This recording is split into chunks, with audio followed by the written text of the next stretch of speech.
कुमार सोनू, एक बड़ा खुलासा हुआ है, लगातार बहुत सारे खुलासे तो हो ही रहे हैं, लेकिन साथ में जो ये बम बनाया जा रहा था उसमें एसीटोन यानी कि नेल पॉलिश रिमूवर का इस्तेमाल किया गया था। देखिए बिल्कुल अमित, मैं आपको बताऊं कि मुजम्मिल ने एनआईए की जांच में ये खुलासा किया है, ये कबूलनामा है उसका कि इस पूरे जो पूरा नेक्सस था, ये पूरा नेटवर्क था, उसका जो मास्टरमाइंड था वो डॉक्टर उमर था और वो खुद को आमिर कहता था और तमाम लोगों को जो है अपनी बातें बताता रहता था। खासतौर पर 9 भाषाओं का वो जानकार था, जिसमें हिंदी, इंग्लिश, उर्दू, चीनी, अरबी, ये तमाम भाषाएं उसे अच्छे से आती थी। इसके अलावा जो नेल पेंट रिमूवर होता है उसका और पीसी हुई चीनी का जो है विस्फोटक बनाने के लिए इस्तेमाल किया गया था। इसके अलावा मुजम्मिल ने 2 ठिकाने और लिए थे, जिनमें से एक ठिकाना जो है पहले तो अल-फलाह यूनिवर्सिटी के साथ में जो सटा हुआ खेत है उस खेत में कमरा बना हुआ था, वहां पर 12 दिन तक जो है पूरा विस्फोटक रखा। उसके बाद उसको जो है दूसरी जगह शिफ्ट किया गया, जहां पर एक फ्लोर लिया गया था वहां पर शिफ्ट किया गया, लेकिन वो भी फ्लोर जो है तकरीबन 3-3.5 महीने में मुजम्मिल ने खाली कर दिया था, जहां पर वो लगातार शाहीन सईद के साथ जाता रहता था। जिस पूरी मामले का खुलासा जो है मुजम्मिल ने एनआईए की पूछताछ के दौरान किया है। इसके अलावा आपको बता दें कि मुजम्मिल ने यह बात भी बताई है कि साल 2023 में जुलाई महीने में मेवात में हिंसा हुई थी और साल 2023 में नासिर जुनैद की का जो भिवानी में हत्याकांड हुआ था उससे बड़ा जो है नाराज चल रहा था जो उमर है, और उसी बात को लेकर जो है लगातार उन लोगों से बात भी करता था। साफ तौर पर वो कहता था दीन के लिए काम करना है, यह सवाल मुनासिब नहीं है और अब हमें जो है कौम के लिए काम करना है। इस तरह की बातें वो करता था, चीनी भाषा में बात करता था, व्हाट्सएप ग्रुप बनाया हुआ था, उसका एडमिन जिहादी मानसिकता का वो अपने साथियों के बीच में भी फैला रहा था, आसपास के जो इलाके हैं वहां पर भी इस तरह से लोगों को लेकर आ रहा था। जोस्ना, लेकिन एक बड़ा खुलासा कुमार सोनू ये भी हुआ है कि हमला सिर्फ दिल्ली या उत्तर प्रदेश या बड़े शहरों में नहीं बल्कि जम्मू कश्मीर में करने की भी फिराक में थे, क्योंकि जो विस्फोटक मिला है वो जम्मू कश्मीर ट्रांसपोर्ट करने की बात भी सामने आई है। देखिए बिल्कुल, ये जो भी तमाम फर्टिलाइजर सप्लायर थे उनसे थोड़ी थोड़ी क्वांटिटी में ये खरीदा जा रहा था। उसका जो पूरा टेस्ट है, उसको विस्फोटक बनाने का जो टेस्ट है वो उमर अपने यहाँ पे अल-फलाह यूनिवर्सिटी में ही कैंपस में ही करता था बताया गया, और उसके बाद इसको जो है जम्मू कश्मीर ट्रांसपोर्ट किया जाना था। दरअसल जो भारतीय सेना है या फिर पैरामिलिट्री फोर्सेज जो कि जम्मू कश्मीर में तैनात हैं उनको लेकर उमर की जो है खासी नाराजगी थी और उसका कहना था कि कुछ बड़ा करना है जिससे जो है दीन के लिए कुछ किया जा सके, और इसी के लिए जो है उसे तमाम जो विस्फोटक है उसमें से जो है कुछ मटेरियल जम्मू कश्मीर में भी ट्रांसपोर्ट करना था, लेकिन हालांकि अपने मंसूबों में कामयाब नहीं हो पाए। लेकिन उससे पहले जो है ये लोग पकड़े गए। कुमार सोनू, जिस तरह से इनके तार पुलवामा से जुड़े हैं और पुलवामा में जिस तरह से हमारे सीआरपीएफ के जवानों को टारगेट किया गया था और जो शहादत दी थी हमारे जवानों ने, कहीं ना कहीं जो दिमाग है उमर का क्या उसी तरफ जा रहा था? बहरहाल ये तो तफ्तीश की बात है और अभी भी लगातार जो तफ्तीश हो रही है इसमें बहुत सारे खुलासे हो रहे हैं, लेकिन प्रतिबंधित जमाते इस्लामी के खिलाफ जम्मू कश्मीर में पुलिस का ऑपरेशन चल रहा है और इस ग्रुप से जुड़े हुए तमाम लोगों के ऊपर इस वक्त नजर भी रखी जा रही है।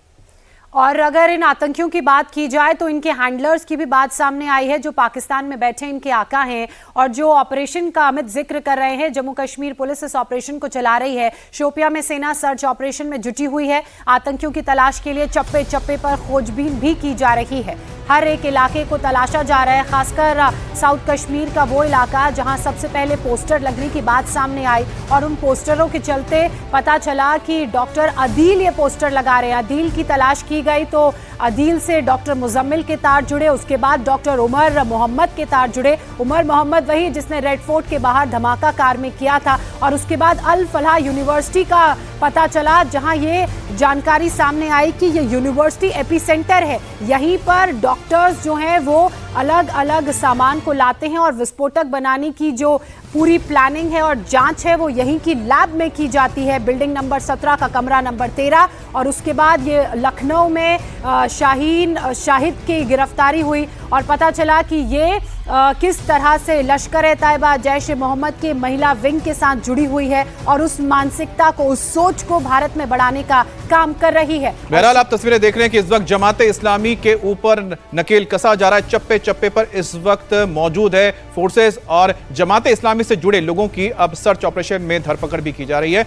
खबर मध्य प्रदेश से है, जहां पर 6 दिन बाद भी मासूम से दुष्कर्म को लेकर आरोपी की तलाश यानी सलमान की तलाश हो रही है। अभी तक सलमान फरार है। सलमान की तलाशी के लिए चप्पे चप्पे पर सर्च ऑपरेशन किया जा रहा है। कुछ वीडियोस भी सामने आए हैं जिससे उसकी मौजूदगी उस इलाके में तस्दीक करती है।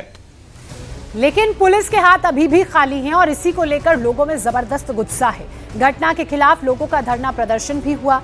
गिरफ्तारी की मांग को लेकर स्थानीयों का यह कहना है कि पुलिस अभी तक गिरफ्तार नहीं कर पाई है, इसीलिए हंगामा भी उनकी तरफ से हुआ। उग्र भीड़ ने पुलिस पर पथराव किया, जिसको रोकने के लिए पुलिस ने प्रदर्शनकारियों को तितर-बितर करने के लिए लाठीचार्ज का इस्तेमाल किया। इसी बीच मासूम बच्ची के साथ रेप करने वाले आरोपी सलमान के कई सीसीटीवी वीडियो सामने आए हैं। एक वीडियो जो आप देख रहे हैं उसमें आपको आरोपी सड़क पार करता हुआ दिख रहा होगा और साथ ही कोई व्यक्ति उससे रास्ता पूछता है तो उसने उसे रास्ता भी बताया। एक और वीडियो सामने आया जिसमें वो दुकानदार से सिगरेट खरीदता हुआ भी देखा जा सकता है। ये वीडियो आपके सामने।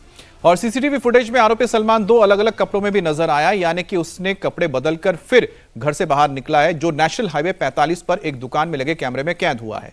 पहला वीडियो 21 नवंबर की रात करीब 9:30 बजे का है, जिसको इस वक्त आप देख रहे हैं, जिसमें सलमान एक दुकान से सिगरेट खरीद रहा है। इसी दिन शाम को 7:30 बजे बच्ची लापता हुई थी और करीब 8:30 बजे जंगल में लहूलुहान हालत में मिली थी। अब दूसरा वीडियो आप देखिए, जहां पर सलमान के शर्ट का रंग अलग है, उसने कपड़े बदल लिए हैं और ट्रैक्टर ड्राइवर को रास्ता बताते हुए दिखाई दिया है। यह फुटेज करीब 11:25 का बताया जा रहा है, यानी कि वारदात के 4 घंटे बाद आरोपी निडर होकर यानी बिना किसी खौफ के घूम रहा था और उसने कपड़े भी अपने बदल लिए थे। अब इसको पकड़ने को लेकर लगातार जो लोगों की मांग है वो अब गुस्से में तब्दील हो रही है। लोग जगह जगह पर प्रदर्शन कर रहे हैं, रास्तों को ब्लॉक किया जा रहा है। उनकी मांग है कि जो आरोपी है, जो दरिंदा है सलमान, उसको गिरफ्तार किया जाए। इतने दिन बीत जाने के बाद भी अभी तक सलमान गिरफ्त में नहीं आया है, लेकिन उसके जो नए सीसीटीवी फुटेज सामने आए हैं उससे पुलिस को लगता है कि पुलिस इसी सुराग तक पहुंच सकती है और साथ ही साथ इसको गिरफ्तार कर सकती है। अनुराग अमिताभ रायसेन से इस वक्त हमारे साथ जुड़ चुके हैं। अनुराग, जिस तरह से लोग सड़कों पर उतर आए हैं, उनका गुस्सा विरोध के रूप में देखने को मिल रहा है, वो जायज भी है। 6 दिन से ज्यादा का वक्त बीत चुका है, वांटेड आरोपी अभी तक पुलिस की गिरफ्त से बाहर है। निश्चित तौर पर छठवां दिन है, आक्रोश जनता का दिन ब दिन बढ़ता जा रहा है और बढ़ने की वजह भी साफ है कि पुलिस ने तमाम कोशिशों के बावजूद अभी तक सलमान की गिरफ्तारी नहीं हो पाई है। 500 से ज़्यादा पुलिसकर्मी, 20 से ज़्यादा टीम, 6 जिले की पुलिस लगी हुई है। बावजूद उसके गौहरगंज, अब्दुल्लागंज और 34 मील के जंगलों में सर्च के बाद, ड्रोन से तलाशी के बाद, पोस्टर्स जगह जगह लगाए जाने के बाद तलाशी, अब तक सलमान को पुलिस तलाश नहीं कर पाई है। मामले की गंभीरता इससे बढ़ी जब मंगलवार देर रात खुद मध्य प्रदेश के मुख्यमंत्री डॉक्टर मोहन यादव को PHQ में एक बड़ी बैठक करनी पड़ी। इस बैठक में रायसेन जिले के SP को तत्काल वहां से हटाकर मुख्यालय भी बुलाया गया, लेकिन जनता का आक्रोश मंगलवार को सरकार की इस कार्रवाई के बाद भी नहीं थमा।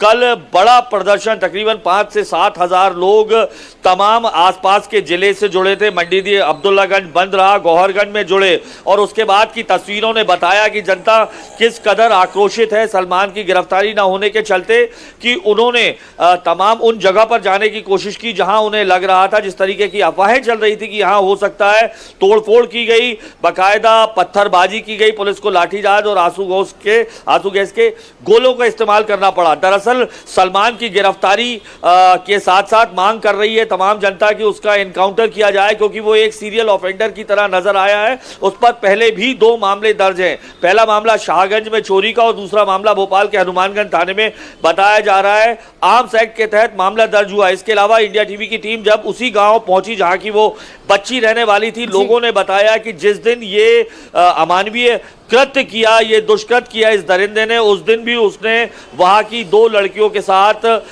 जो बालिग थी अभद्रता करने की कोशिश की। इस दौरान उन बच्चियों ने गांव वालों को बुला भी लिया था, यानी उसके मन मस्तिष्क में ये बिल्कुल तय था कि उसे किसी न किसी जैसा तरीके बता रहे हैं, ये से सलमान सीरियल ऑफेंडर ही नजर आ रहा है जिस तरह से आप उसके बारे में बता रहे हैं, और हम उम्मीद तो ये करते हैं कि बहुत जल्द पुलिस इसको अपनी गिरफ्त में ले और जो पीड़ित परिवार है उसे इंसाफ दिलाए। बहुत बहुत शुक्रिया आपका।